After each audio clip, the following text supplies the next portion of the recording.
Hop là, et voilà, tout est ready. Putain, j'en reviens toujours pas que je suis en train de faire cette vidéo tellement c'est insane. Salut à tous, bienvenue sur Discover ID. Alors il y a quelques semaines, HP est rentré en contact avec moi pour que nous réalisions une vidéo ensemble. Et dans l'email qu'il m'a envoyé, il me proposait de tester deux produits. Le premier produit que j'ai aperçu des deux, c'était l'écran HP Omen X. Donc là déjà, j'ai halluciné, enfin waouh quoi, c'est pas n'importe quel écran, c'est un grand écran, c'est vraiment un gros truc quoi. Et sur le second lien se trouvait un PC gamer HP Omen. Donc là, j'ai encore plus fait waouh parce que ça aussi c'est vraiment très gros comme objet. Et du coup, moi je leur ai demandé comment ça allait se passer. Est-ce que moi j'allais devoir leur envoyer ou est-ce qu'une entreprise allait passer le chercher? Voilà, je ne savais pas trop. Et à cela, ils m'ont répondu: ah non, mais tu peux le garder, hein, t'en fais ce que tu veux, c'est pour toi, voilà, tu le gardes. Et du coup, moi j'ai un petit peu réagi, genre de quoi le PC de l'écran et l'écran il leur envoie. Mon cerveau a bugué pendant quelques secondes, mais j'étais ouf, j'étais vraiment ouf, j'étais super content. Ils m'ont donc envoyé un PC HP Omen. Alors faut savoir que des HP Omen, il y en a pas mal, c'est une série de PC, bon, peut-être pas gamer, mais qui ont des performances pour le gaming. C'est vrai que dit comme ça, c'est un peu la même chose, mais voilà, tout ça pour dire que vous pouvez faire bien d'autres choses avec. Et ce PC embarque un i7 8700K, donc le petit dernier de la famille Intel. Processeur qui est tout de même refroidi par un water cooling, qui est au design de Omen, il est vraiment super beau. 16Go de RAM en DDR4 cadencé à du 2666 MHz. Une GTX 1080 de chez Nvidia, donc ça c'est vraiment super cool, on va en parler tout de suite après. Un SSD M2 de 240Go, un HDD de 2TB, et une alimentation de 480 watts. Alors vous allez me dire, ça paraît un petit peu juste, ça paraît un petit peu peu pour une 1080. Alors faut savoir déjà qu'avec l'évolution, avec le temps, les cartes graphiques consomment, on va dire, pas de moins en moins, mais sont de plus en plus optimisés. C'est-à-dire que certes, les performances de cette génération de cartes graphiques ont beaucoup évolué par rapport aux autres, mais la technologie, elle aussi, évolue avec le temps. Du coup, on arrive quand même à faire des matériaux qui demandent un petit peu moins d'énergie, qui sont plus optimisés. Et surtout, la 1080 GTX embarque Pascal, qui est optimisé pour la consommation d'énergie, pour consommer moins. Et pour rappel, et pour ceux qui ne le savent pas, Pascal, c'est une architecture sur laquelle est basée la 1080 et d'autres cartes graphiques de cette série, qui permet notamment, comme je dis, une meilleure gestion de l'énergie, une amélioration des ponts SLI, merci Bollet pour le rappel. Ce qu'il faut savoir aussi sur la 1080, c'est qu'NVIDIA l'a vraiment conçu, l'a vraiment optimisé pour la 4K, pour tout ce qui est vert. Voilà, c'est vraiment la carte graphique de cette série-là qui a été conçue pour ça. Et ça reste encore à l'heure d'aujourd'hui une des meilleures cartes graphiques, même si depuis, c'est vrai, il y a eu la 1080 Ti qui est sortie et qui était largement au-dessus, mais c'est pas pour autant que la 1080 est nulle, est très très loin de là, c'est vraiment une très bonne carte graphique. Pour en revenir au boîtier dans son ensemble, faut savoir qu'au niveau de l'intérieur, ça a été super bien agencé, le câble management a été fait. Il a été prévu pour certaines upgrades, donc évidemment vous pouvez rajouter de la RAM.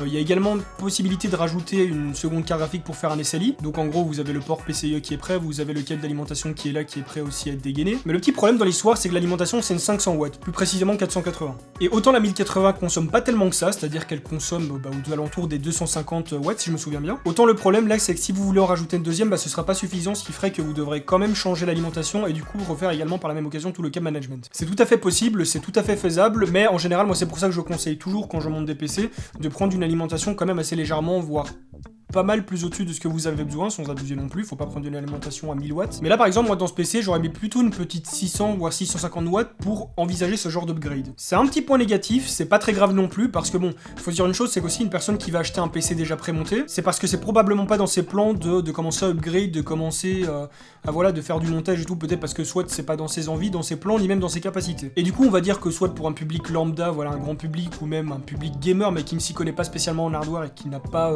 quelqu'un dans son entourage, dans ses contacts, qui a la possibilité de lui faire un PC, ce sera pas un problème pour elle vu que le PC sera déjà monté, et ça c'est une bonne chose. Au niveau du reste de l'espace, voilà, comme je l'ai dit, c'est assez bien agencé, vous avez le petit SSD M2 qui est calé, au fond de la carte mère, comme à son habitude. Donc comme j'ai dit, au niveau de l'aspect intérieur et de l'agencement, c'est assez bien foutu, ça a été bien rangé, bien prévu.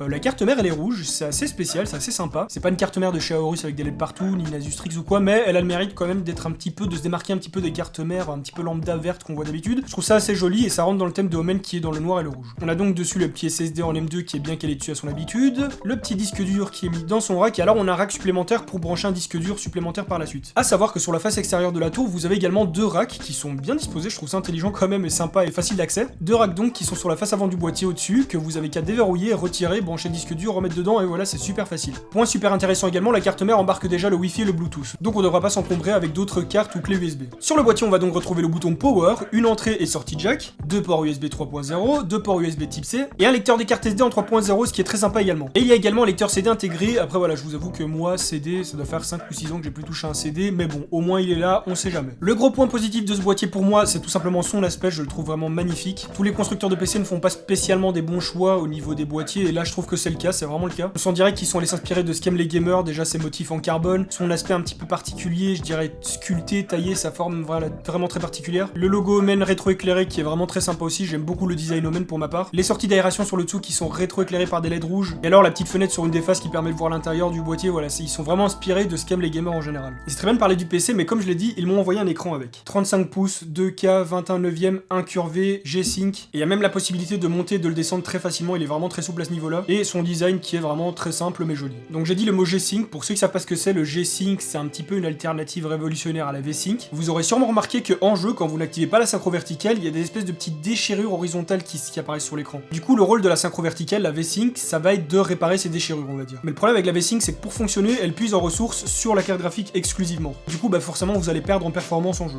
Et c'est là que la G-Sync, qui a été inventée par Nvidia d'ailleurs, je le précise au passage, parce que tout à l'heure, voilà, on parlait de la 1080p, Nvidia, Pascal, tout ça, donc là je fais le pont entre les deux. Et donc la G-Sync, oui, c'est une méthode de synchronisation entre la carte graphique et l'écran qui a été inventée par Nvidia, et dont le but premier est de réduire considérablement ces déchirures qu'on peut voir en jeu sans la V-Sync. Mais en plus de ça, la G-Sync va avoir un autre effet. Quand vous affichez 50 FPS en jeu alors que vous possédez un écran 60 Hz, il y a une sorte de petite latence, un petit retard dans l'image d'un truc qui est pas fluide. Parce que normalement le rapport entre les FPS et les Hz doit être équitable. Si vous avez 60 FPS, vous devez avoir 60 Hz. Si vous possédez un écran 144 Hz mais que votre jeu il affiche pas plus de 60 FPS, ça sert pas à grand chose. Comme elle le fait pour les déchirures, la G-Sync va venir corriger un petit peu ces latences. Point qui est vraiment très fort et super intéressant dans l'histoire, c'est que non seulement en plus de faire la même chose que la V-Sync et qu'elle corrige ces petites latences qu'il y a, la G-Sync va pomper beaucoup moins sur votre carte graphique que ne le fera la V-Sync. Tout simplement parce que comme je l'ai dit, cette fois ça se fait entre la carte graphique et l'écran s'il est pourvu de la G-Sync. Donc pour récapituler, la G-Sync, plus de déchirures, plus de latence, plus joli, plus de performance. Et du coup, ouais, ça date pas d'hier, mais là sur le coup, Nvidia avait vraiment fait fort et il n'y a pas non plus énormément d'écrans qui sont pourvus de cette technologie. Et là, cet écran, mes amis, est pourvu de la G-Sync, donc ce qui est vraiment cool et il peut monter jusqu'à 100 Hz.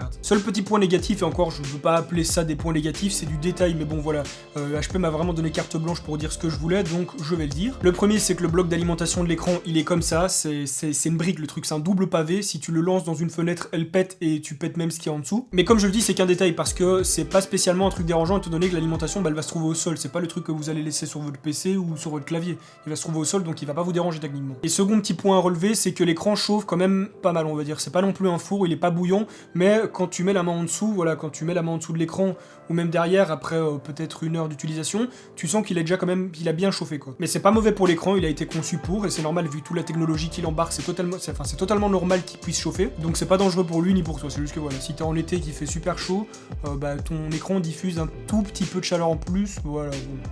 Et en dehors de ça, je suis vraiment super content. J'avais jamais eu d'écran incurvé, j'en avais même jamais testé, j'en avais vu en magasin et tout, mais voilà, moi j'en avais jamais testé. Et moi, ce que j'en pense très honnêtement, enfin mon ressenti, c'est que voilà, c'est hyper immersif en fait. La première fois que je me suis mis devant cet écran et encore maintenant, voilà, depuis que je l'ai installé, j'ai l'impression d'être dans un vaisseau spatial, les gars. Le truc, il est incurvé, il fait 35 pouces, il est en 21/9. Quand je me mets en face, je vois comme ça, tu vois. D'ailleurs, vous avez pu l'apercevoir derrière moi dans ma dernière vidéo si vous l'avez regardé. Le truc, c'est un bordel, il est mastoc, il est vraiment énorme. Le jour où j'ai dû le monter jusque chez moi et l'amener jusque dans mon studio, j'ai galéré. La boîte est énorme, attendez, je vais voir si je peux pas vous la montrer. Enfin, déjà, vous pouvez voir sur cette photo. Oh putain. Le truc, c'est un putain de frigo quand même. Bref, je suis super content, moi, cet écran, si vous avez le budget, je le recommande. Il coûte cher quand même, il coûte cher. Il coûte autour des 1000 balles, c'est un investissement, mais ça les vaut vraiment. C'est pas un prix abusé, comme on dit, c'est voilà, l'écran il est pas du tout surcoté, c'est juste qu'il embarque énormément de fonctions et de performances, donc voilà, c'est du vrai matos, c'est de la qualité. Du coup, en jeu, voilà, je fais tourner GTA 5 en ultra sans aucun problème avec tous les modes que je veux, en mode solo, en mode online, benchmark, tout ce que vous voulez. Il s'en fout, il roule. Le nouveau Jurassic World Evolution, pareil, dans l'Ultra, ça passe. Star Citizen, ça passe. Et j'en ai pas essayé d'autres pour l'instant parce que voilà, j'ai pas eu le temps, mais je sais qu'il y en a aucun qui va lui résister. Pour l'instant, c'est vraiment ce qui se fait dans le mieux. Bon, certes, il y a mieux, mais il faut vraiment pas plus, c'est déjà beaucoup plus que ce que demandent les jeux actuels. Et après au niveau du processeur, enfin du travail en général, voilà, moi qui suis dans la vidéo, qui travaille, déjà qui fait des vidéos sur YouTube et en dehors de YouTube, des vidéos qui me demandent beaucoup plus de temps et de puissance que ce que je ne fais sur YouTube, c'est vraiment nickel. Je travaille sur Adobe Premiere, voilà, tout est fluide, j'ai pas spécialement de latence sauf quand c'est vraiment exagéré. Mais là par exemple hier j'ai fait un rendu d'un spectacle que j'ai filmé, 2 heures de spectacle avec 5 pistes différentes et plusieurs bandes son. Je crois qu'il y avait 3 pistes de bande son. Le rendu il a duré 1 heure ou 55 minutes, je me souviens plus. Mais voilà, avec mon autre PC pour un spectacle comme ça, enfin pour une vidéo comme ça de 2 heures, j'aurais peut-être mis 3 heures de rendu ou même 2 et là j'en ai mis qu'une, enfin c'est insane, c'est génial. Bref, que ce soit pour le jeu ou pour le travail, ce PC me correspond parfaitement, je suis super content. Qu'il soit déjà monté ou non, je m'en fous complètement, j'ai pas d'estime ou de fierté par rapport à ça, ça reste un PC et il est performant. Au niveau du prix, donc tous ceux qui me demandent de faire des configurations Fortnite à 500 ou 600 euros, changez déjà de vidéo parce que sinon vous allez vous sentir très mal à l'aise, je pense que vous allez prendre un saut et vomir tellement le choc sera gros. Ce PC coûte autour des 2500 euros. Mais ne soyez pas si choqués que ça parce que c'est pas du tout de l'arnaque. Je suis allé sur Topachat et sur d'autres sites refaire la même configuration plus ou moins pour voir combien ça demandait, et c'était quand même autour des 2000-2100 euros. Donc ok, il y a 400 euros de différence. Déjà là vous avez un PC qui est prémonté, donc vous payez pas le montage, vous pouvez enlever 50 à 100 euros selon l'entreprise où vous le faites monter. Ensuite vous avez Windows 10 qui est déjà installé dessus et qui en plus est installé en VIP, c'est-à-dire que tout est déjà configuré en fait, vous l'allumez et c'est bon, vous n'avez pas besoin de vous faire chier à mettre les langues et à faire l'un et à faire l'autre et à accepter les conditions de Windows et bref, tout ça, ça n'existe pas, vous l'allumez, il est ready. Vous avez un boîtier au design de la marque, au design exclusif, donc là par exemple le boîtier Omen, vous pouvez pas le trouver vide, si vous voulez ce boîtier là, c'est avec ce PC là qu'il le faudra et c'est un boîtier vraiment très sympa et bien ergonomique, bien agencé. Et en plus de cela, voilà, il intègre déjà le Bluetooth et le Wi-Fi, chose que vous devrez pas acheter séparément, ni, enfin voilà, vous emmerdez à mettre dedans. Et la dernière chose, c'est que voilà, si un jour vous avez envie d'un PC, vous devez pas commencer à faire de recherches, à voir si c'est compatible, sur quel site, comment, dans combien de temps. Bon, vous l'achetez sur Amazon ou sur HP, vous l'achetez là et c'est fait. Mais sinon, vous allez en magasin, je sais pas, vous allez chez Carrefour, vous allez à la Fnac, le PC est là, vous l'achetez, vous l'embarquez chez vous et c'est fait. Voilà, c'est plus de temps gagné que de faire son PC soi-même. Et voilà, moi je vous avoue qu'en général, je suis pas pour les PC montés, enfin ça me dérange pas que les autres achètent, loin de là, même si c'est certes un peu plus cher que ce qu'on peut trouver en pièces détachées. Mais c'est juste que moi qui suis passionné d'hardware, j'aime bien le faire moi-même, j'aime bien avoir mon petit truc monté, ma petite fierté, voilà. Mais pour une personne qui s'en fout complètement de ce genre de choses, ce genre de PC fera parfaitement l'affaire. Mais voilà, en tout cas, sachez juste que tout ce que je vous dis là, je n'essaye pas de vous vendre le produit absolument à tout prix, j'ai absolument pas de contrat, le PC il est déjà à moi, ils me l'ont déjà envoyé, donc si j'avais envie de ne pas faire cette vidéo, je pouvais même le faire. Mais évidemment ce n'est pas mon but parce que de 1, c'est ma façon de les remercier d'avoir eu tout ça, de faire cette vidéo, c'est très bien pour ma chaîne, moi ça m'éclate de faire ce genre de vidéo, et en plus je ne suis pas un putain d'arnaqueur, je suis respectueux et je tiens mes paroles, donc voilà. Sachez que je suis complètement objectif sur tout ce que je dis et que jamais aucune marque ne me forcera à dire quoi que ce soit, même pour un chèque de 10 000 euros, je m'en bats les reins. En tout cas je remercie encore infiniment HP pour cette opportunité, je suis vraiment super content d'avoir pu faire cette vidéo, d'avoir reçu ce matériel, d'avoir reçu leur confiance. Également Nvidia qui est en collaboration avec HP et c'est pourquoi il y a une 1080 GTX dedans,